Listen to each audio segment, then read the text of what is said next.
They say that sound never truly disappears. Even when silence swallows a room, every whisper, every cry, every heartbeat leaves a trace, a faint echo floating somewhere in the air, just waiting for someone to tune in.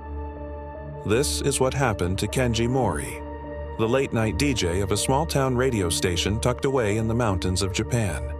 And it all happened on the night of his final broadcast. It was December 12, 1998.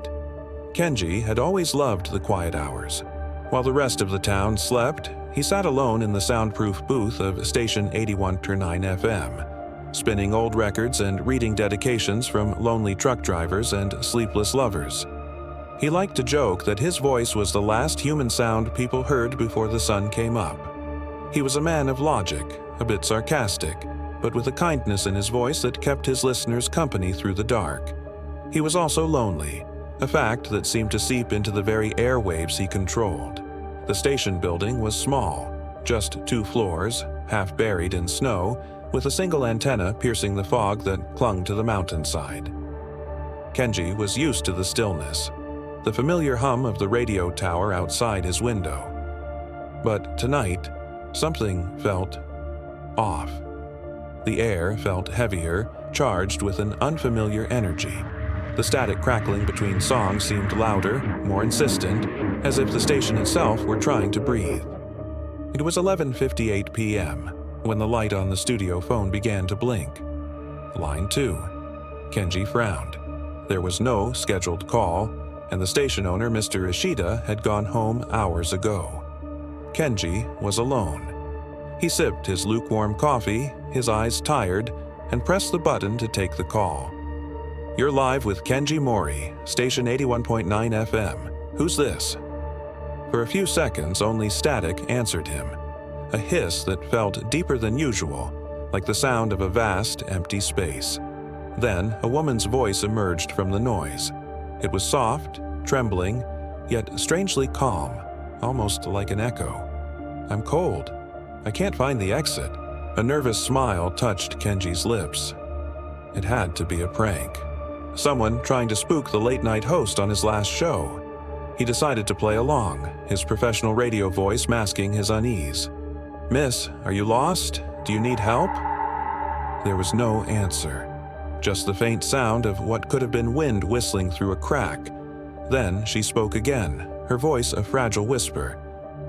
"The hallway is gone." Those 4 words sent a shiver straight up his spine.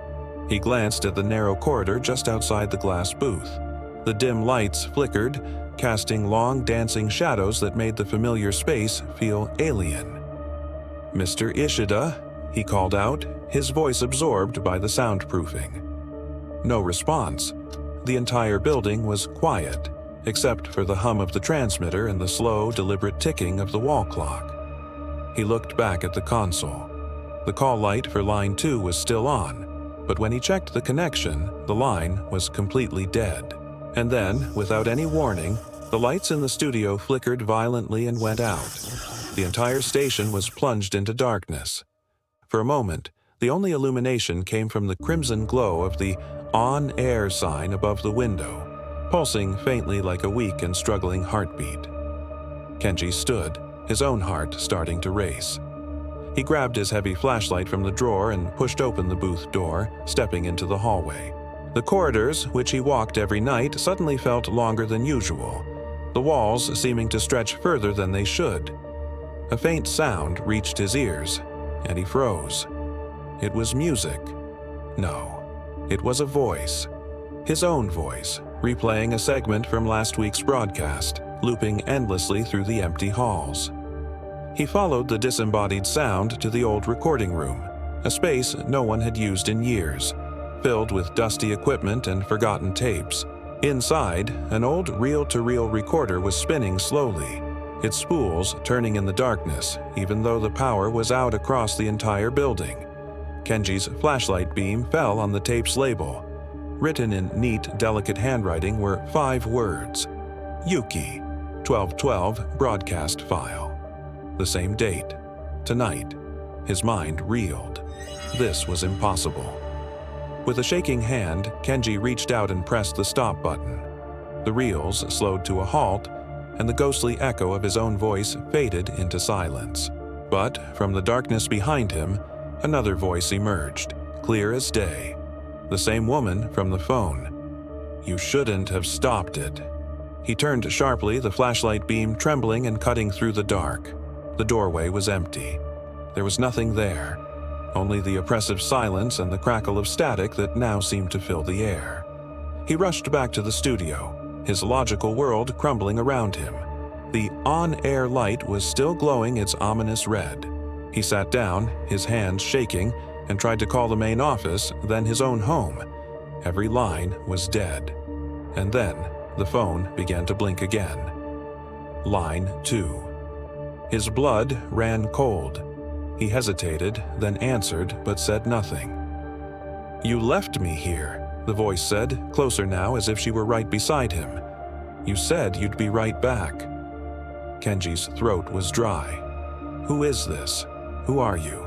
he managed to whisper. The voice softened, a chilling sadness in her tone.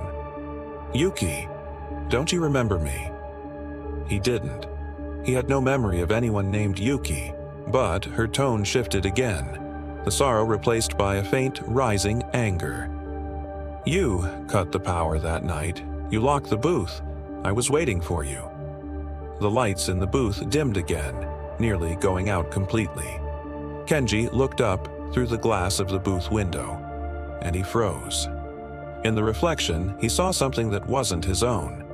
A woman was standing right behind him in the booth.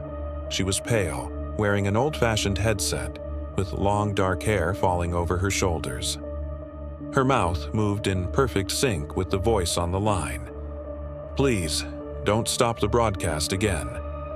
Kenji spun around in his chair. The room was empty. He was alone. Outside, snow pressed silently against the windows. The tower lights blinked through the thick fog, each flash seeming slower than the last, as if time itself was slowing down.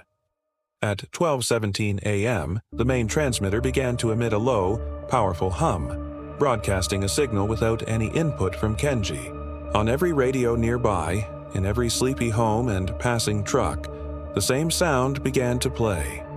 First, a wave of heavy static, and then the woman's whisper. "It's cold. I can't find the exit."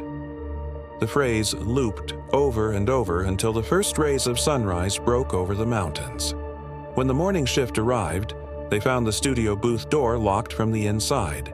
Kenji Mori was gone. His headset rested neatly on the console, the microphone still live. The final note in the broadcast log, written in his familiar scrawl, read, "Caller still on line 2. Voice persists after disconnect." For weeks afterward, local repairmen refused to work the night shift at the station. They swore they could still hear Kenji's show playing long after midnight, a faint male voice fading in and out of the static, followed by a woman's soft reply like a ghostly duet trapped forever between frequencies.